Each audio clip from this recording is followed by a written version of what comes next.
परिचय। माँ, मैंने जो रोटी बेली वो गोल नहीं है, मैं क्या करूं? ठीक है, तुम बेली हुई रोटी को लोई बनाकर फिर से कोशिश कर सकती हो। माँ, क्या मैं ऐसा कर सकती हूँ? हाँ सीमा, ये एक ऐसा परिवर्तन है जो दोबारा किया जा सकता है। बच्चों, इस पाठ में हम अपने चारों तरफ हो रहे परिवर्तनों और प्रतिवर्ती तथा अप्रतिवर्ती परिवर्तनों की जानकारी प्राप्त करेंगे। उद्देश्य।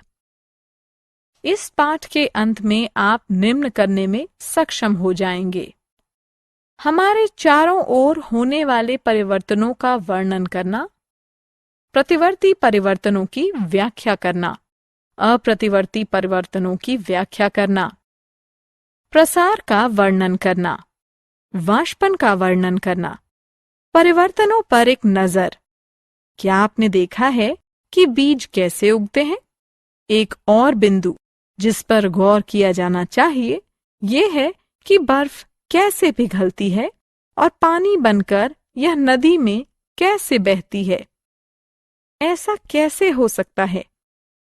ये सभी वे परिवर्तन हैं जो हमारे चारों ओर निरंतर होते रहते हैं। प्रतिवर्ती परिवर्तन।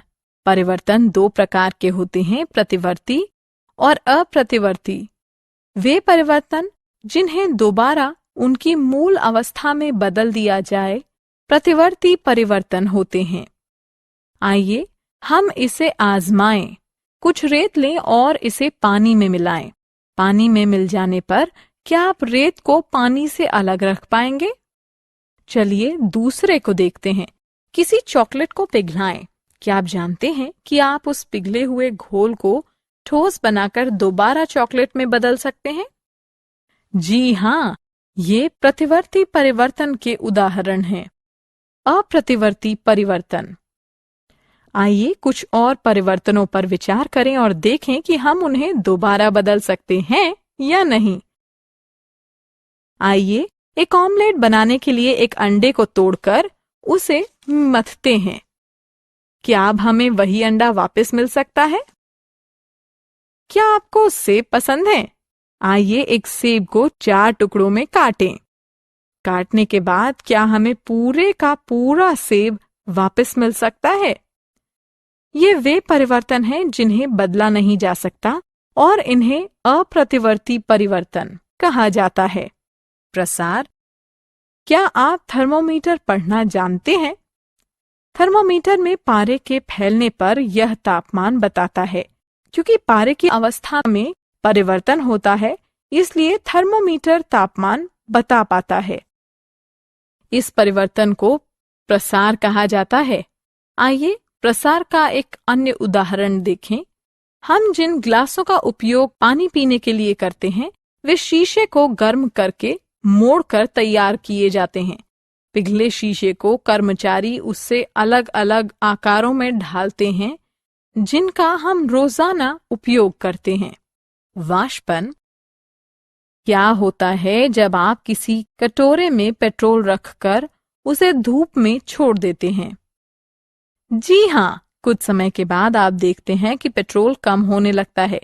ये परिवर्तन का एक उदाहरण है जिसे वाष्पन कहा जाता है। पदार्थों को मिलाना।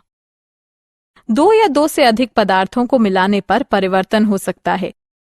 उदाहरण के लिए, जब आप पानी और चीनी को मिलाते हैं तो चीनी पानी में घुल जाती है। चूंकि पानी के गुण में परिवर्तन हुआ है, इसलिए यह परिवर्तन अप्रतिवर्ती है।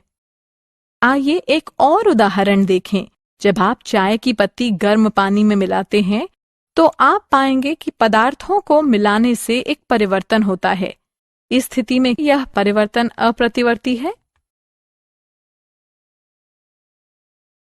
सारांश। आइए हमने जो कुछ सीखा है उसे संक्षेप में दोहराएं। हमारे चारों ओर परिवर्तन होते हैं।